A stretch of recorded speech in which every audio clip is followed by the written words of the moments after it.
Olá pessoas, quem vos fala aqui é João Melo. Quero deixar uma mensagem para vocês na palavra de Deus e peço a vocês que acompanhem até o fim para vocês entenderem o que tem acontecido no mundo. Existem muitos, infelizmente, muitos adúlteros e muitas adúlteras por não conhecerem as Escrituras. E você que é moço e moça, preste muita atenção para que não aconteça com você, porque o que Deus ajuntou não separe o homem. A pessoa tem que viver assim como Billy Graham e Ruth Graham, que eram casais que viveram até o fim. É daquela forma, aquele perfil que Deus quer que a pessoa viva. Aguarde um momento. Porque virá tempo em que não sofrerão a sã doutrina, mas tendo comichão nos ouvidos, amontoarão para si doutores conforme as suas próprias concupiscências, e desviarão os ouvidos da verdade, voltando às fábulas. Aqui o apóstolo estava dizendo que muitas pessoas iriam querer ouvir pregadores conforme as suas próprias vontades e não conforme a verdade, que é as Escrituras. Já vou explicar para vocês aqui no livro de Mateus e depois no livro de Marcos. Aqui eu vou falar sobre o casamento e Deus nunca permitiu questão de divórcio. Eu vou falar aqui, explicar por que eu quero falar isso aqui para você. Então chegaram ao pé dele os fariseus, tentando e dizendo: é lícito ao homem repudiar sua mulher por qualquer motivo?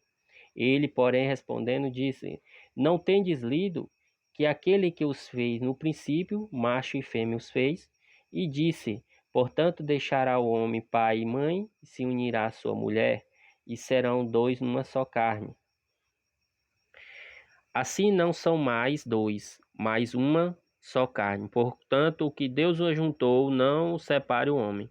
Disseram-lhe eles: então, por que mandou Moisés dar-lhe carta de divórcio e repudiá-la? Disse ele: Moisés, por causa da dureza dos vossos corações, vos permitiu repudiar vossas mulheres.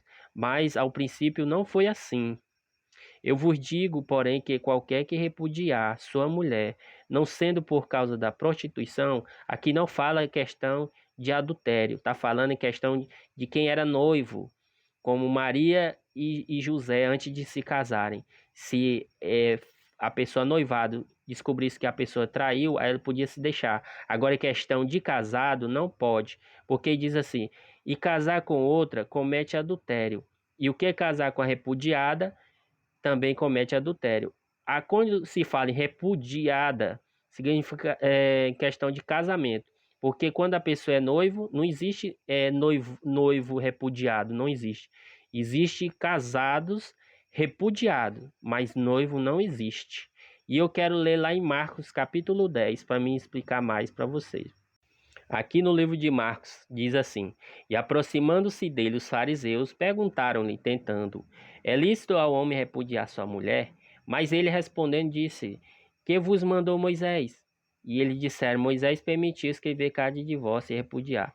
Jesus respondendo disse-lhe: pela dureza dos vossos corações vos deixou ele escrito esse mandamento. Porém, desde o princípio da criação, Deus os fez macho e fêmea.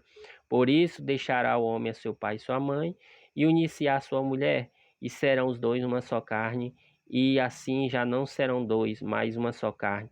Portanto, o que Deus ajuntou, não o separe o homem. E o que mais a gente tem visto, o homem separando casais, por qualquer coisa. Então, é por isso que eu digo que tem muitos adúlteros no mundo. Então, deixa eu falar. E em casa, tornaram os discípulos a interrogá-lo acerca disto mesmo. E ele disse: qualquer que deixar sua mulher e casar com outra, adultera com ela. E se a mulher deixar o seu marido e casar com outro, adultera também. Repudiar é só no caso de casais. Mas no caso de prostituição, é a questão do solteiro. Prostituição não é questão de casais. Tinha que ser falado, tinha que explicar melhor, tinha que ser assim, ó, a não ser pelo adultério. Mas só que as escrituras não falam em adultério, falam em prostituição. Prostituição é antes do casamento, é quando está noivo. Como no caso de Maria e José, que ainda não tinham se casado, e José queria deixar Maria porque descobriu que ela estava grávida. Aí nesse caso é prostituição, só que ela não tinha se prostituído. Ela estava esperando o Filho de Deus.